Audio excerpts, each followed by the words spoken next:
My name is Captain Jake Morrison, and I've been serving in the United States Army for 12 years. 12 years of deployments, combat zones, and decisions that weigh on your soul long after the gunfire stops. But nothing, absolutely nothing, could have prepared me for what happened during my last tour in the Middle East. It was October 2023, and our unit was stationed at a forward operating base in a remote region near the Iraqi-Syrian border. The landscape was unforgiving, endless stretches of sand and rock with temperatures that could fry an egg on your vehicle's hood by noon. We were part of a counter-terrorism operation, tracking down remnants of insurgent cells that had been causing havoc in the area. I led a platoon of 23 soldiers. My second in command was Lieutenant Sarah Chen, a sharp tactical mind from San Francisco who could read a battlefield like a chess master. Then there was Sergeant Marcus Williams from Detroit, built like a tank and loyal to the core, and Corporal Tommy Jensen from Wyoming, barely 24 but with the heart of a lion. The morning of October 12th started like any other.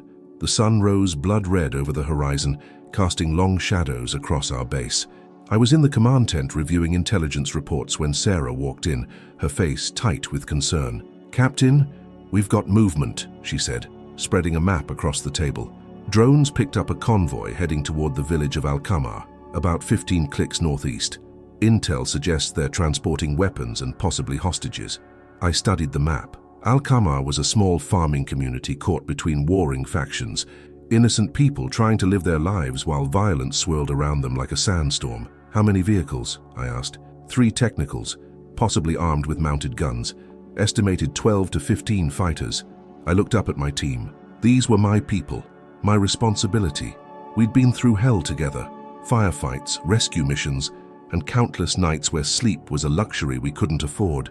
"We move in 1 hour," I said. "Full combat load. This is reconnaissance and interdiction. We observe, assess, and if those civilians are in danger, we act." The next 60 minutes were a flurry of preparation. I checked my M4 carbine 3 times, a ritual I'd developed after my first deployment. Everything had to be perfect, because out there a single malfunction could mean the difference between coming home and becoming a name on a memorial wall. We loaded into 4 Humvees. I took the lead vehicle with Marcus driving and Tommy manning the radio. The desert swallowed us as we left the base. The road was little more than a dirt track winding through rocky terrain. "Captain, drone feed shows the convoy stopped at the village," Tommy reported. It looks like they're rounding people up." My jaw tightened. "ETA, 12 minutes at current speed. Push it to 8, I ordered Marcus, who nodded and pressed the accelerator. The Humvees bounced over rough terrain, kicking up plumes of dust. I knew we were giving up surprise, but speed was more critical now. Whatever was happening in that village, we needed to stop it. As we crested a ridge overlooking Al-Qamar, I raised my binoculars. The village was a cluster of mud brick houses around a central square. Armed men were forcing villagers, men, women, and children, to kneel in the dirt. "Dismount," I ordered, and my team flowed out of the vehicles with practiced precision. Through my scope, I could see an insurgent commander, tall with a dark beard and a distinctive red scarf, shouting orders. He was pointing at an older man who appeared to be the village elder. "Sarah, what's your assessment?" I asked through my radio. 15 fighters armed with AKs and at least 2 RPGs. 27 civilians in the square. "They're exposed, Captain. If we engage from here, there's significant risk to the villagers." She was right. A firefight from this distance could turn the village square into a kill zone. "Marcus, Tommy, you're with me," I said. "We approach from the west side. Sarah, maintain overwatch. If things go sideways, provide covering fire, but keep it precise." We moved down the ridge, using every bit of cover the terrain offered. The sun was climbing higher now, and sweat ran down my back beneath my body armor. We reached the village's western edge and moved between the buildings, our weapons up, clearing each corner. Through a gap between 2 buildings, I saw the commander strike the village elder across the face with the butt of his rifle. The old man fell, and a woman screamed and tried to reach him. An insurgent grabbed her roughly. "On my mark," I whispered into my radio. 3, 2, 1, "American soldiers!" I shouted, stepping into the square with my rifle raised. "Drop your weapons, now!" The world seemed to freeze. 15 insurgent fighters spun toward us. The villagers screamed, time stretched. Then all hell broke loose. The first shots came from the insurgents, sharp cracks that sent bullets whistling past my head. Training kicked in, that muscle memory built through thousands of hours of drills. I dropped behind a stone water trough, Marcus and Tommy flanking me, our rifles returning fire with controlled bursts. "Contact! Contact!" Tommy shouted into the radio, his voice steady despite his youth. From the ridge, Sarah's team opened fire, their rounds precise and deliberate. I saw 2 insurgents fall and others scattered for cover. The civilians were screaming, trying to crawl away from the crossfire, but they were too exposed in the center of the square. "We need to get those people out of there," I shouted to Marcus. "Cover me," he responded, and before I could stop him, the big sergeant was moving, a 240-pound force of nature sprinting into the square. He grabbed the village elder and his wife, practically carrying them both toward the nearest building. Insurgent rounds chewed up the dirt around Marcus's feet, but he didn't slow down. Tommy and I laid down, suppressing fire, our rounds forcing the enemy fighters to keep their heads down. I saw Marcus reach the building and push the elderly couple inside to safety. "Marcus, status," I called. "I'm good, Captain, but we've got about a dozen civilians still pinned down by the well." I assessed the situation quickly. The insurgent commander with the red scarf was behind one of the technicals, coordinating his fighters. If I could take him out, the others might break. "Sarah, put pressure on that technical on the north side," I ordered. "Tommy, you're with me, we're going for the well." Sarah's team intensified their fire on the northern technical, and I saw the insurgents there dive for better cover. In that moment, Tommy and I moved, sprinting low and fast toward the well where the civilians huddled in terror. An insurgent popped up to my left, his AK swinging toward me. I fired twice, center mass, just like training, and he went down. Another appeared, and Tommy engaged him before he could get a shot off. We reached the well and I started directing civilians. "Go! That building! Run!" I shouted, pointing toward where Marcus had taken cover. Most didn't speak English, but fear is universal, and they understood. A young girl, maybe 7 years old, was frozen in fear, tears streaming down her dirt-covered face. I scooped her up with one arm, keeping my rifle up with the other, and started moving toward safety. That's when I heard the RPG launch. "Rocket!" someone screamed. The projectile slammed into the building where Marcus was positioned. The explosion was deafening, sending chunks of mud, brick, and debris flying. The shockwave knocked me off my feet, and I hit the ground hard, my helmet bouncing off the packed earth. The little girl tumbled from my arms, and I scrambled to cover her body with mine as debris rained down. My ears were ringing, the world reduced to muffled sounds and swirling dust. Through the haze, I saw Marcus emerge from the ruined building, covered in dust but still moving, still fighting. "Captain, you good?" Tommy's voice cut through the ringing. Yeah, I'm good," I shouted back, checking the little girl. She was terrified, but unhurt. I helped her up and pushed her toward other villagers who were fleeing to safety. The firefight continued. Sarah's team had neutralized several fighters, and the insurgents were starting to break. I saw the commander with the red scarf retreating toward one of the technicals. "That commander is mine," I said into my radio, already moving.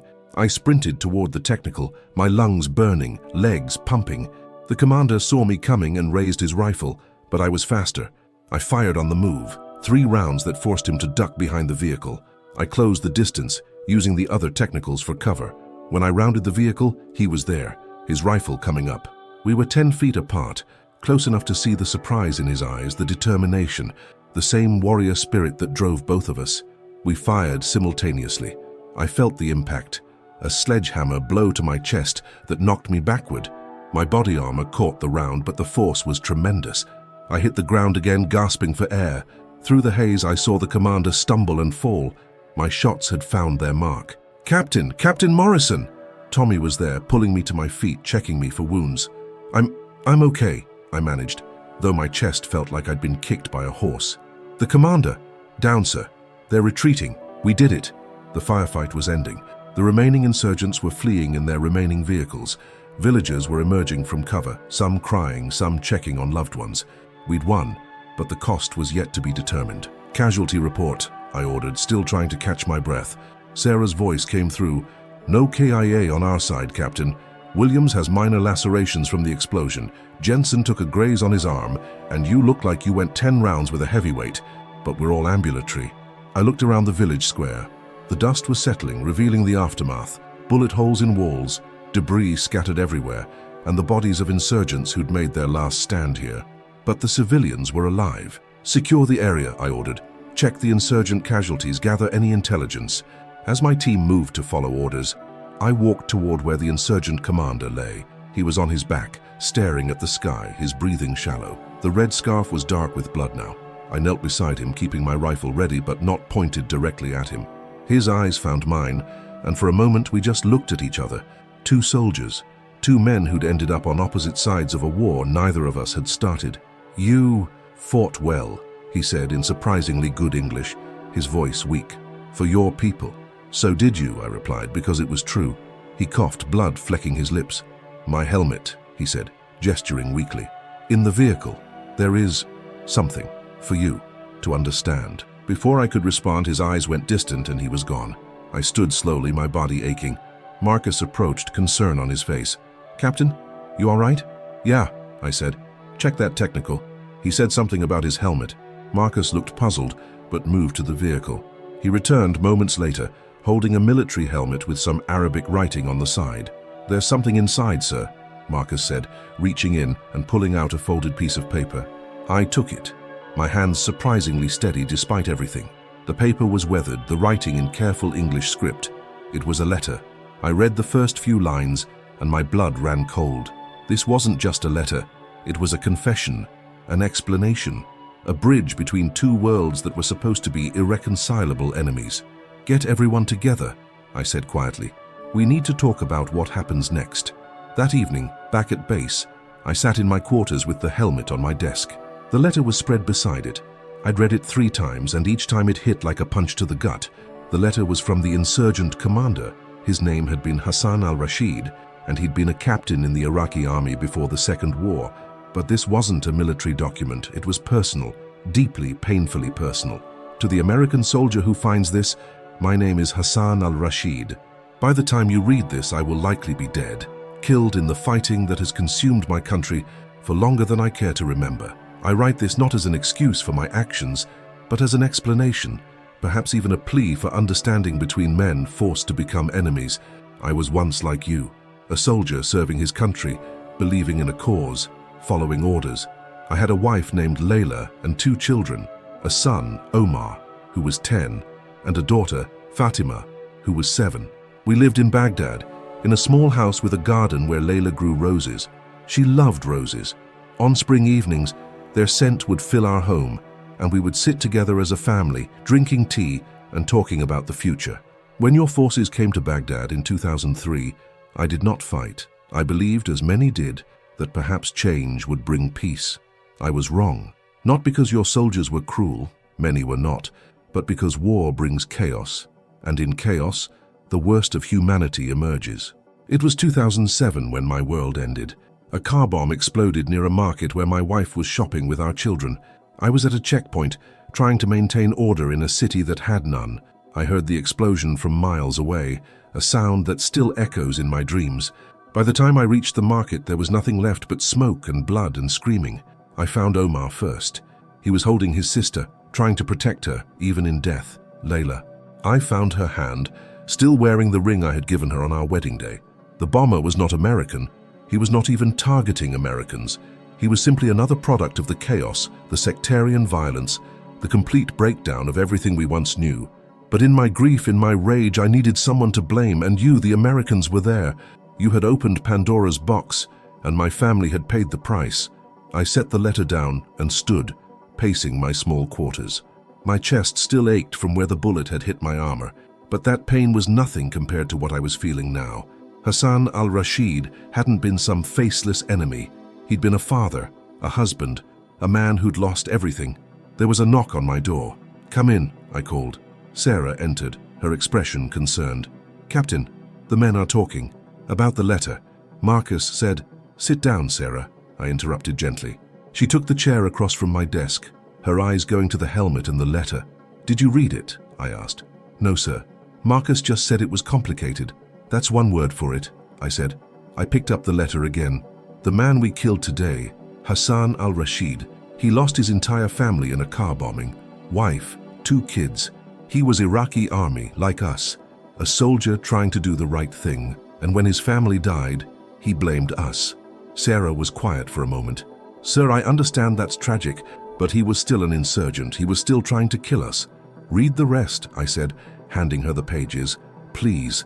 The letter went on to describe Hassan's descent into insurgency, not as justification, but as a chronicle of how pain and loss can transform a person. But then the letter took an unexpected turn. 6 months ago, something changed. Our cell captured an American convoy, 3 soldiers, all wounded. My men wanted to execute them immediately to send a message, but I looked into the eyes of one of the Americans, a young sergeant not much older than my son would have been, and I saw terror. Not the terror of a soldier facing death, but of a boy far from home, thinking of his family. I could not give the order. My men thought me weak, but I released the Americans at a crossroads 50 kilometers from their base. I told them to go home, to remember that their enemy was also human. One of them, the young sergeant, looked at me and said, "Thank you, I have a little brother back in Texas. I promised him I'd come home." In that moment, I realized something that should have been obvious. We are both prisoners of this war. You fight because you were ordered to, because you believe in protecting your people. I fight because I have nothing left but anger and loss. Neither of us chose this. We are simply men caught in the machinery of violence. Sarah looked up from the letter, her eyes glistening. "Captain, this is—" "I know," I said quietly. She continued reading the final section. "If you are reading this, I am dead. Perhaps by your hand, perhaps by another's. It does not matter. What matters is this. I do not ask for forgiveness. My actions have caused suffering and I bear that weight. But I ask you to understand that your enemy is not a monster. He is a man shaped by circumstances, by loss, by the same brutal logic of war that shapes you. In my helmet, along with this letter, you will find a photograph. It is the last picture of my family, taken 2 weeks before they died. I carry it everywhere, a reminder of what I lost and what I became. I want you to have it because I want you to remember that every person you kill in this war had a story, had people they loved, had dreams that will never be realized. My dream now is only that someday, somehow, this cycle of violence will end, that men like you and me will not have to face each other across a battlefield. That is a dream I will not live to see, but perhaps you will. Captain Hassan Al-Rashid." Marcus reached into the helmet and pulled out a photograph, handing it to Sarah. She looked at it and immediately covered her mouth with her hand. The photograph showed a family. Hassan, younger and smiling, with his arm around a beautiful woman in a blue dress. 2 children sat in front of them, the boy grinning with missing front teeth, the girl holding a flower. They were in a garden, roses blooming behind them. "God," Sarah whispered. They were just a family." I took the photograph from her and studied it. The little girl, Fatima, looked about the same age as the child I'd protected during the firefight. "What do we do with this, Captain?" Sarah asked. "Do we report it? Do we tell the others?" I thought about her questions. "We share it," I decided. "With our team, at least. They deserve to know who they fought today. They deserve to understand that war isn't simple, that our enemies aren't faceless evil." Sarah nodded slowly. "Some of them won't want to hear it, sir. It's easier to see the enemy as fundamentally different from us." "I know," I said, "but easy isn't the same as right. We're not just soldiers following orders. We're human beings trying to navigate an impossible situation, and understanding our enemy's humanity doesn't make us weak. It makes us wise." "When do you want to tell them?" "Tomorrow morning. Give everyone time to rest first." After she left, I sat alone with Hassan's letter and photograph. Outside, the desert stretched endlessly under a sky brilliant with stars. Somewhere out there, other soldiers were fighting, other families were being torn apart, other Hassan al-Rashids were being created by violence and loss. Hassan al-Rashid had been my enemy, but he'd also been a father who loved roses, a soldier who'd shown mercy when he could have chosen revenge, a man trying to find meaning in the ruins of his life, and in killing him, I'd ended a story that was far more complex than I'd ever imagined. The briefing the next morning was one of the hardest things I'd ever done in my military career. Standing in front of my platoon, holding Hassan's letter and photograph, explaining the humanity of the man we'd killed, that took a different kind of courage. I'd assembled everyone in our command tent. The 23 faces looking back at me were tired, marked by yesterday's battle. Tommy had a fresh bandage on his arm. Marcus had butterfly stitches above his left eye. "Yesterday was a victory," I began. "We saved civilian lives, disrupted an insurgent operation, and everyone in this tent is going home. By any military metric, we succeeded." I paused, letting those words hang in the air. "But I need to tell you something about the man we fought, the insurgent commander. His name was Hassan Al-Rashid." I placed the photograph on the table where everyone could see it. This was his family, wife and 2 children, killed in 2007 by a car bombing in Baghdad. Hassan was Iraqi Army before that, one of us essentially. And when his family died, his grief turned him into the enemy we faced yesterday. Private Rodriguez spoke up. "Captain, with respect, why does this matter? He was trying to kill us. He was holding those villagers hostage." "You're right," I acknowledged. "He was our enemy. He did terrible things, but he also left this letter in his helmet, meant for whoever killed him. And I think we owe it to ourselves and to him to hear what he had to say." I read the letter aloud, every word. As I spoke, I watched the reactions of my soldiers. Some became angry, seeing it as manipulation. Others, like Sarah and Marcus, seemed to understand. Tommy wiped his eyes when I got to the part about Hassan releasing the American soldiers. When I finished, the silence in the tent was profound. Sergeant Williams broke it. "Captain, I get what you're saying. The man had reasons. He suffered. But where does that leave us? We can't hesitate in combat. We can't second-guess every shot. If we start seeing every enemy as someone's father or brother, how do we do our job?" It was a fair question, maybe the most important question. "We do our job the same way we've always done it," I said firmly, "with professionalism, discipline, and commitment to our mission." Understanding Hassan's humanity doesn't mean we should have let him win yesterday. It doesn't mean we don't defend ourselves or protect civilians. What it means is that we carry the weight of what we do with wisdom instead of indifference. I picked up the photograph again. Every person we kill in this war has a story. Some of those stories might justify their actions, some might not, but they all matter. We're not machines, we're soldiers, and being a soldier means accepting that we sometimes have to do terrible things for reasons we believe are just. But it also means never forgetting the cost, not just to us but to everyone involved. The briefing ended shortly after. Some soldiers wanted to see the letter themselves, to read Hassan's words directly. Others left quickly, uncomfortable with the moral complexity I'd introduced. Over the next few weeks, our deployment continued. We ran more operations, faced more firefights, but something had shifted in our unit. The soldiers who'd heard Hassan's story approached their duties with a kind of mindful solemnity that hadn't been there before. I saw it in how Tommy interacted with local villagers, taking extra time to show respect. I saw it in how Marcus approached prisoners, treating them firmly but with dignity. I saw it in late-night conversations where my soldiers wrestled with questions that had no easy answers.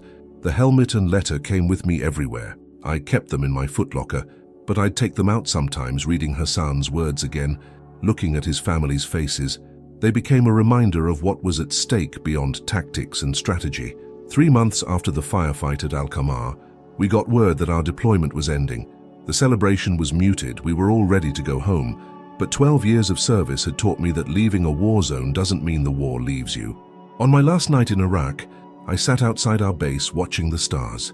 The desert was cold at night and the silence was broken only by distant sounds of the base winding down. Sarah found me there, 2 cups of terrible coffee in her hands. She sat beside me without speaking, just companionable silence between 2 soldiers who'd been through hell together. "You think we made a difference?" she finally asked. "I think we did our best," I said. "We saved lives.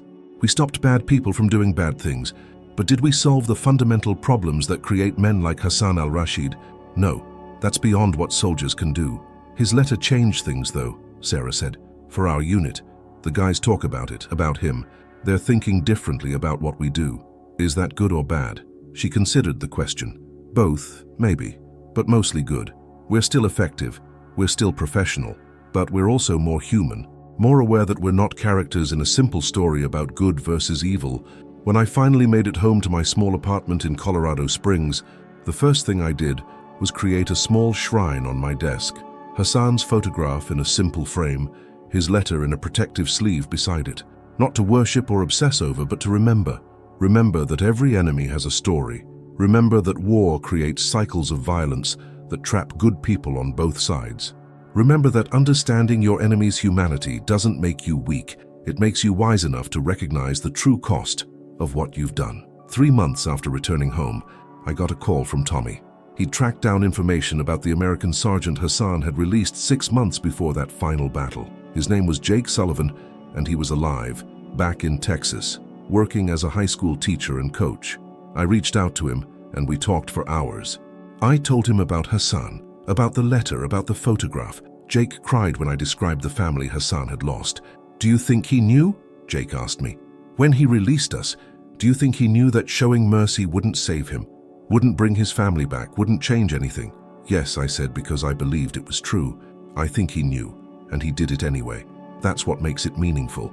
Now, 6 months after returning home, I'm preparing to leave the military. 12 years is enough. I've given my service, done my duty, and carried my share of the weight. But Hassan Al-Rashid's story comes with me into civilian life. I've started speaking to veteran groups, to schools, to anyone who will listen. I tell them about the firefight at Al-Qamar, about the letter in the helmet, about the Iraqi captain who lost everything and became my enemy. Some people get angry, thinking I'm dishonoring American soldiers by humanizing our opponents.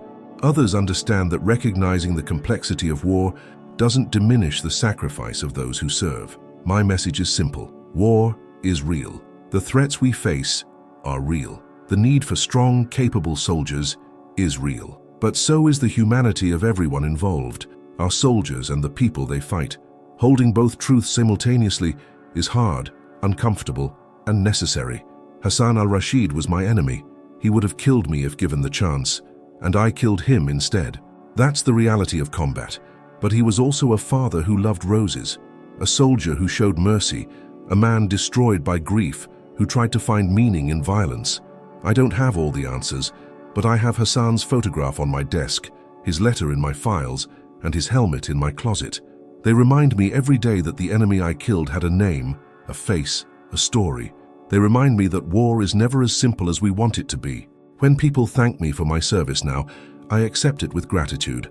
But I also think about Hassan Al-Rashid's service to his country, his family, his understanding of the world. 2 soldiers, 2 stories, connected by violence and understanding in equal measure. That's the weight I carry, and I wouldn't want it any other way.